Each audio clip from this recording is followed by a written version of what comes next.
Hello and welcome all. स्वागत है आपका यथार्थ आईएएस के प्लेटफॉर्म पे, जहां पे हम देखते हैं कि करंट अफेयर्स के नेशनल और इंटरनेशनल इश्यूज में हमारे लिए क्या इंपॉर्टेंट है, और हम एनालिसिस करते हैं कुछ cross national as well as domestic issues जो हमारे एग्जाम पॉइंट ऑफ व्यू से भी इंपॉर्टेंट है और हमारी एनालिटिकल अप्रोच को भी बढ़ाने में मदद करते हैं। आज का हमारा टॉपिक है the first urea now DAP high use of subsidised fertilisers raises crop yield 5 years। अगर इस साल के फर्टिलाइजर के डेटा की हम बात देखेंगे तो यूरिया का तो हर साल जो कंजम्पशन है एग्रीकल्चर सेक्टर में वो बढ़ता जा ही रहा है, लेकिन इस बार डैप का डीएपी इस फर्टिलाइजर का भी कंट्रीब्यूशन एग्रीकल्चर सेक्टर में काफी ज्यादा बड़ा है। क्या रीजन है उसके पीछे, क्यों डैप और यूरिया ही इतने कॉमन और इतने फेमस फर्टिलाइजर्स है अमंग फार्मर्स? क्यों farmers are neglecting the other alternative of fertilisers and what are the reasons of increasing the use of urea and DAP in this way in our country? So news की अगर मैं बात करूं तो data from the department of fertiliser show करता है कि 3.7% increase हुआ है अप्रैल से अक्टूबर 2022 में फर्टिलाइजर्स का। और अगर मैं सिर्फ डैप की बात करूं तो सिर्फ डैप फर्टिलाइजर इंक्रीज हुआ है 16.9%, जो एक काफी huge percentage increase percentage show करता है, because already we have a huge amount of urea and DAP using farmer, और उसमें भी 16.9%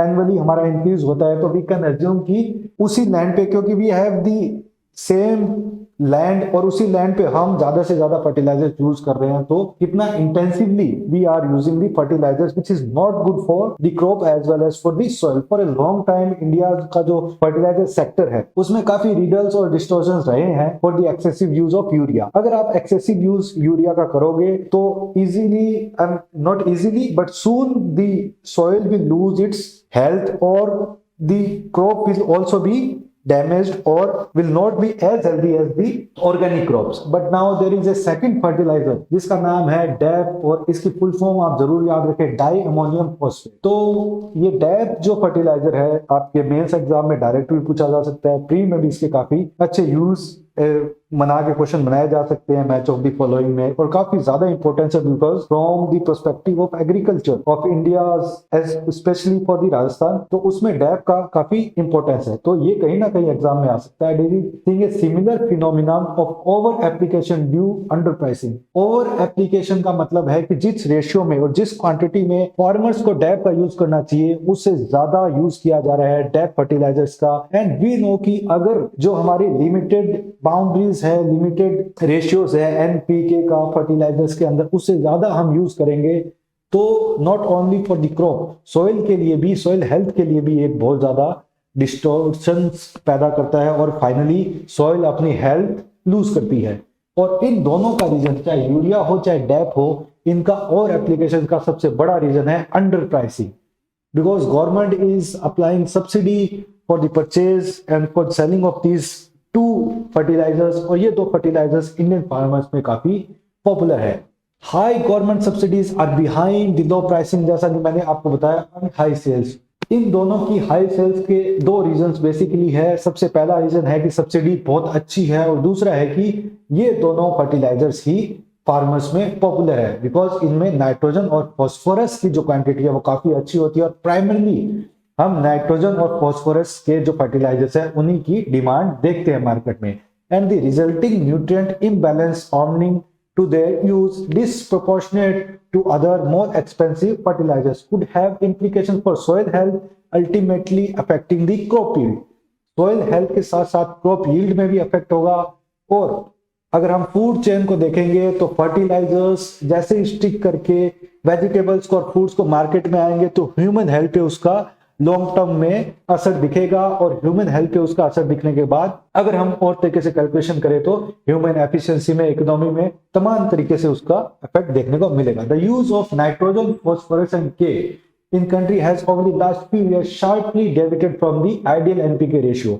अगर आप आइडियल एनपीके रेशियो की बात करेंगे एग्रीकल्चर में तो दैट इज 4:2:1। अगर आपकी क्रॉप में आप फर्टिलाइजर डालना चाहते हैं तो आपके फर्टिलाइजर का आइडियल रेशियो होना चाहिए नाइट्रोजन, फॉस्फोरस और पोटेशियम का 4:2:1। बट अगर हम कुछ डेटा देखेंगे पिछले साल के इसी प्रेजेंटेशन में, तो ये रेशियो बहुत ही डिस्टॉर्टेड फॉर्म में सप्लाई किया जा रहा है।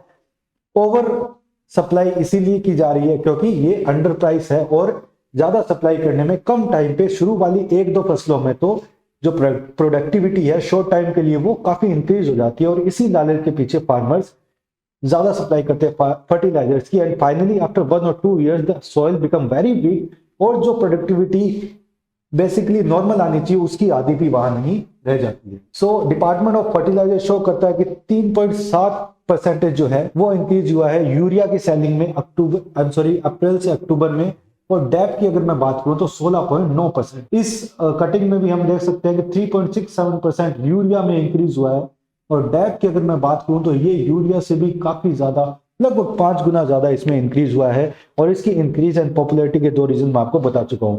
इसके अलावा एमओपी, एनपीकेएस और एसएसपी ये अलग अलग प्रकार की फर्टिलाइजर्स है, अल्टरनेटिव फर्टिलाइजर्स है other than urea and DAP which can be used in farms for supplying the NPK the macronutrients. But इनकी सप्लाई जो है, इनकी डिमांड है, आप देख सकते हैं कि काफी ज्यादा घट रही है। 47%, 19% और 9% कम हुआ है इनकी डिमांड, और इनकी डिमांड कम होने के पीछे मेन रीजन इसका सब्सिडी प्रोवाइडेड बाय गवर्नमेंट है, और जो यूरिया और डैप है these are under control regime of government. देखेंगे हम किस तरीके से।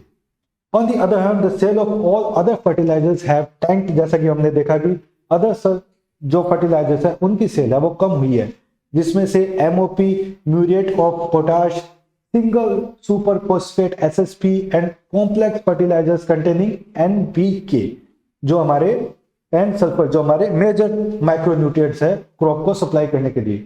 द सेल ऑफ एमओपी अगर मैं बात करूं तो वो 47.9% से गिर गई है। एनपीकेएस और एसएसपी भी 19.9 और 9% से गिरावट देखी गई है, जैसा कि मैंने आपको इस स्लाइड में दिखाया। जो मैंने आपको इस स्लाइड में दिखाया वही हमने बात यहाँ पे की है। इसके पीछे जो रीजन है दी हाई सब्सिडी जो मिल रही है यूरिया पे और डीएपी पे makes them much cheaper for farmers related to other fertilisers. ये ही सबसे मेजर रीजन है कि इन दोनों फर्टिलाइजर्स की डिमांड इंडियन एग्रीकल्चर सेक्टर में ज्यादा है। द मैक्सिमम रिटेल प्राइस जो यूरिया का है वो है 5,628 rupees per ton. Companies obliged है इसी रेट पे बेचने के लिए with their higher cost of production और imports being reimbursed as subsidy. इससे ज्यादा जो भी कॉस्ट कंपनीज बियर कर रही है वो सेंट्रल गवर्नमेंट द्वारा सब्सिडी के रूप में कंपनीज को प्रोवाइड कर दी जाती है। इसीलिए कंपनीज को एक कैप दे दी गई है कि आप इस फिक्स रेट पे ही यूरिया की सप्लाई करोगे। मैक्सिमम रिटेल प्राइस यूरिया का फिक्स कर दिया गया है गवर्नमेंट के द्वारा। The other fertiliser are technically decontrolled. 2010 से जो एमओपी है, एनपीकेएस है और एसएसपी है वो एक डी कंट्रोल डिजाइन में काम कर रहे थे। हालांकि उनकी जो एमआरपी है और सब्सिडी है इस तरीके से कंट्रोल्ड वे में नहीं डिसाइड की गई थी, with the centre only playing a fix per ton subsidy to ensure reasonable levels for prices. Per ton subsidy जरूर गवर्नमेंट ने इसमें सप्लाई की थी, बट ऐसा कोई कैप नहीं सप्लाई किया था, ऐसा कोई कैप नहीं डिसाइड किया था जिससे इनका जो रिजाइम है वो कंट्रोल प्राइसेस के अंदर लाया जा सके, जैसा यूरिया और डैप में किया हुआ है। But the government had in recent times, जैसे ही रशिया यूक्रेन वॉर की स्थिति बनी थी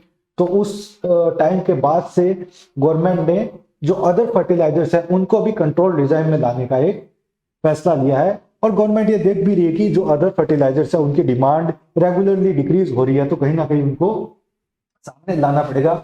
इसके लिए एक परम स्कीम करके भी गवर्नमेंट ने लागू किया। आप उसको सेशन के बाद में जाके डिटेल में जरूर देखें। This reflect in the pricing. जो डैप है वो उसका कैप गवर्नमेंट ने डिसाइड किया है 20,000 rupees per tonne, and the MRP are similarly set at 34,000 for MOP, 29,000 to 31,000 पर टन ऑफ एनपीकेएस कॉम्प्लेक्स और 11,000 से 11,500 तक एसएसपी में।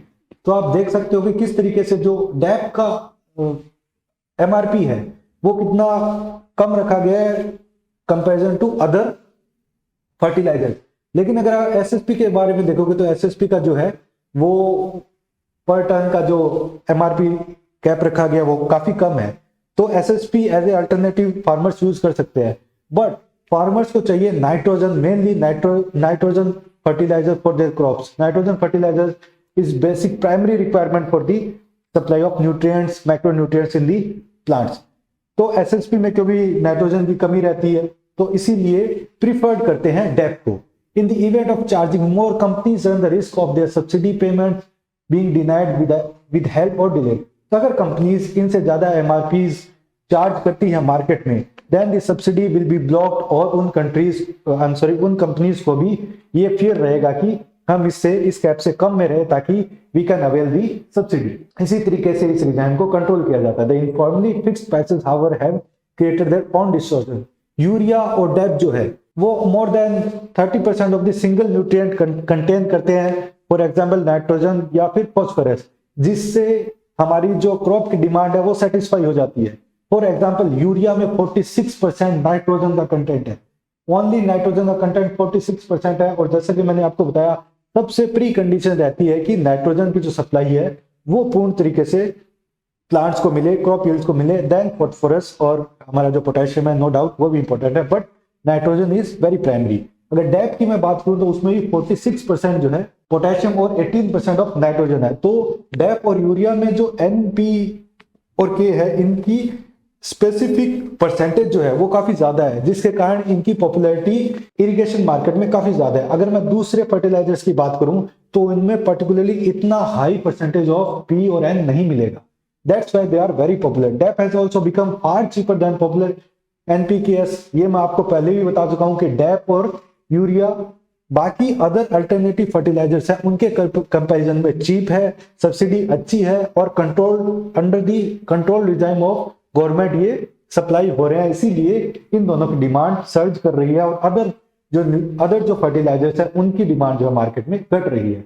अगर मैं एनपीकेएस के अलग अलग तरीके के कॉम्प्लेक्सेस आते हैं, ये रेशियो जो है वो एनपी पोटेशियम और सल्फर इन्हीं का रेशियो ये शो करता है. हर फर्टिलाइजर का एक अलग अलग रेशियो के हिसाब से कॉम्प्लेक्सेस प्रोवाइड किए जाते हैं based on your crop and land. तो इसी प्रकार से जितने भी कॉम्प्लेक्सेस है उनमें जो पी और एन है, पोटेशियम और नाइट्रोजन, उनका परसेंटेज काफी कम रहता है, जिसके कारण फार्मर्स इसको प्रेफर नहीं करते हैं.